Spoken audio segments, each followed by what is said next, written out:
will be giving the name of the building and the full names of that officer and his cousin in this administration. And these people are not answerable to the Inspector General of Police. Your guess is as good as mine as to who is the commander of that unit. Let me emphasize that killing our children will not quell the anger of the Kenyan people. People are very angry with this administration. Abducting young people is not a solution. You must address the cause of the disquiet, of the discontent. Why are people aggrieved with this administration? That must be dealt with. Abducting these children and killing them is not a solution. And I must remind my friend and brother, Dr. William Ruto, that since independence, no government has ever gone for children. This is the first administration in the history of this country to target children for repression and persecution. Even the colonial administration, brutal as it was, it never went for the children. And the question the president must address is simple.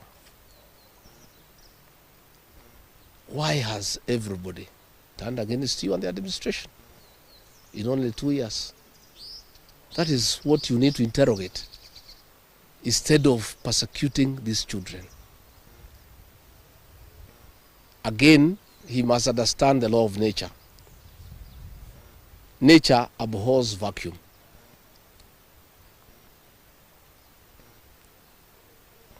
When you swallow the opposition and there is nobody to hold you to account, when you capture parliament and other institutions of oversight, since nature abhors vacuum, other formations will emerge to oversight you and hold you to account.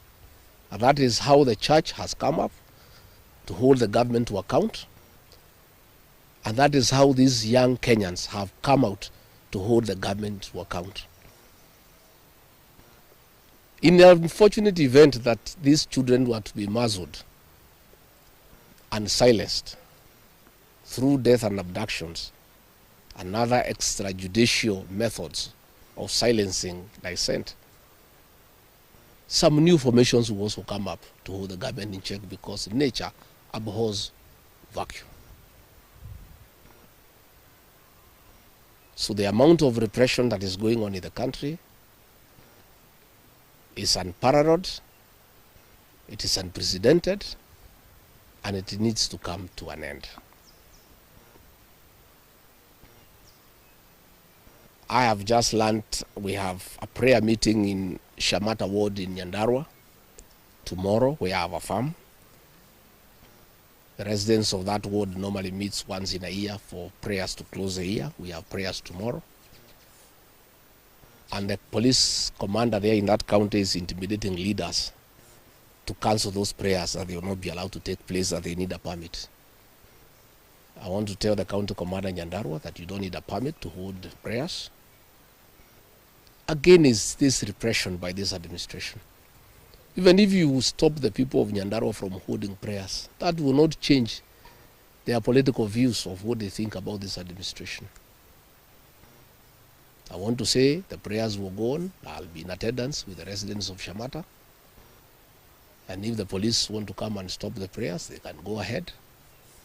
But that will just enrage the people even more.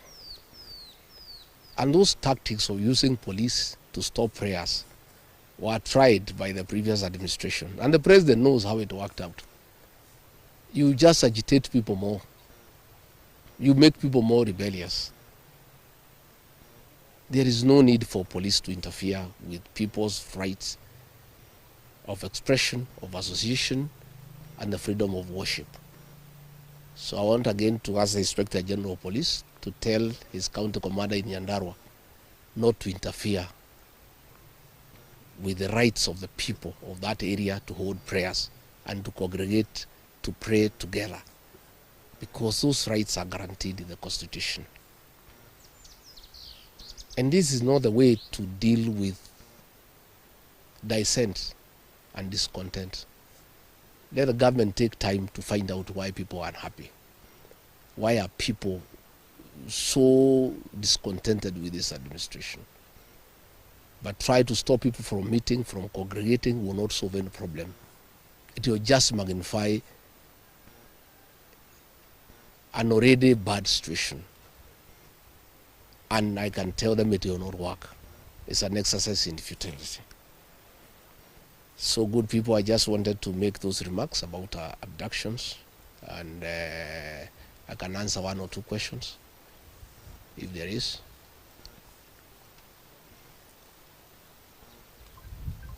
Kosawa?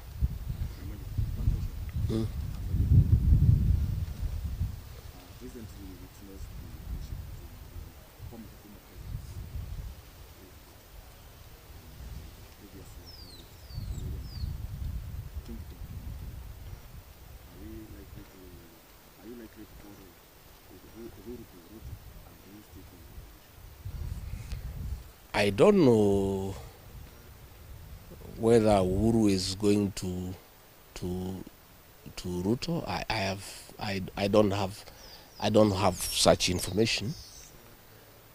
But I have said many times the people of this region don't follow leaders. It's leaders who follow the people. I don't follow anybody myself. I only follow the people.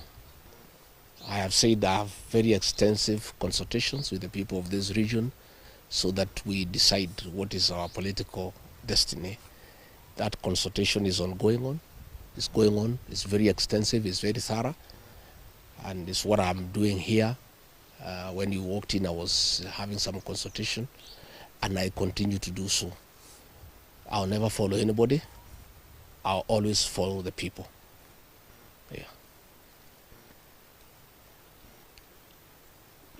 Thank you very much. Asanteni sana.